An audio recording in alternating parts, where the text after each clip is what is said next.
district court. That does not preclude a possible transfer to federal court. Senator Larsen next. Thank you, Mr. Chairman. I have a question for Mr. Paine, too. Sorry, Mr. Paine. You have to stand a little longer. Given what we just heard from Senator Blewett, and if this bill, in fact, passes muster and is signed into law by the governor, what will your advice be to the commission with respect to rulemaking and accepting this remarkable challenge on very tight timelines? Because what this bill does is set some things into motion that we really can't reverse once we hit July 1 and existing cardholders are expired. Mr. Chairman, Senator Larsen, I would do whatever 3 of the 5 commissioners told me to do, and that is defend them on appeal. Thank you, Mr. Paine. Mr. Chair, can I have a follow-up, please, for the sponsor? Follow-up question.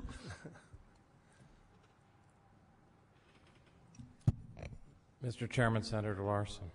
Mr. Chairman, Senator Essman, I've seen a lot of you lately. Enjoy your company. I have a question about the consideration of the timing of this, I guess, and we've got this thing set in motion, and you just heard the discussion by the PSC representative. I wondered if you could comment on that. Just where do you think we're going to go with this in executive, or how we're going to approach that timing issue? Mr. Chairman, Senator Larsen, the bill the committee put together does have a very rapid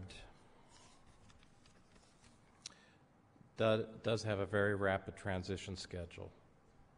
I think that was done because of the sense that that there's a large problem that needs to be resolved as quickly as possible. There are counterbalancing considerations that I'm sure the full committee will take into consideration with respect to making the path workable. But as long as you've asked the question, I'd like to expand my comments so I could address some of the transition. Without any objection from me. Some of the transition provisions, because they were raised by certain people. So I would want to bring your attention to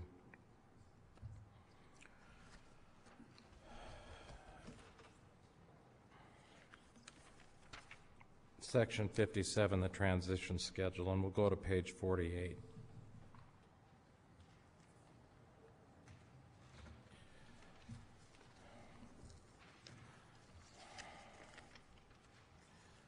And actually, you can tie that into this timeline chart that was in part of my handout.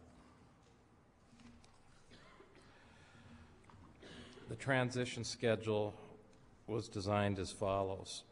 On passage and approval, card issuance under the current act would end.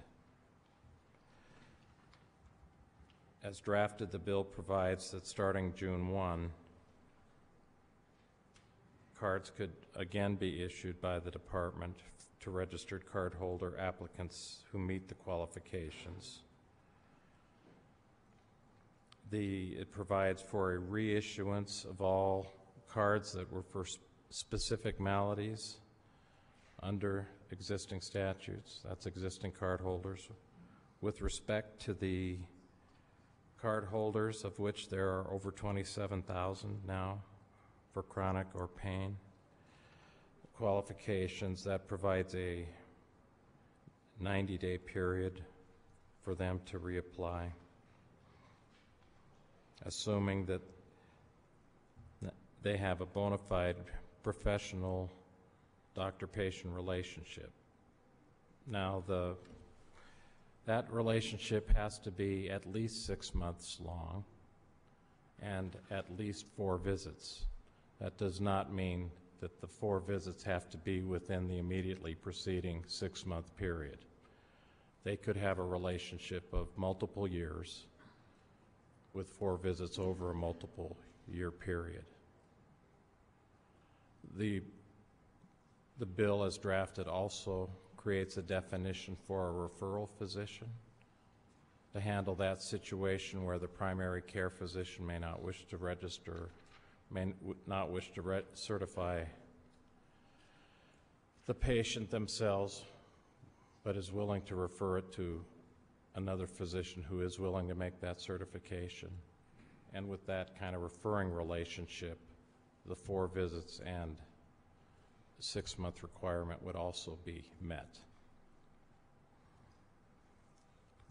Thank you, Senator Essman. Follow-up, Mr. Chairman. Follow-up?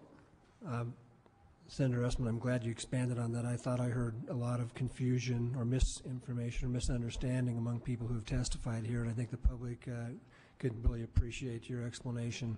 I have one brief question. That is, with respect to a fiscal note and if one is necessary or has been ordered. Mr. Chairman, Senator Larsen, I'm assuming that legislative staff has flagged this for preparation of a fiscal note. Fiscal note has been requested. I've been sufficiently busy. I haven't been able to drop down to the second floor to Thank see you where very we're much, at. Senator Essman. Mr. Chairman, thank you.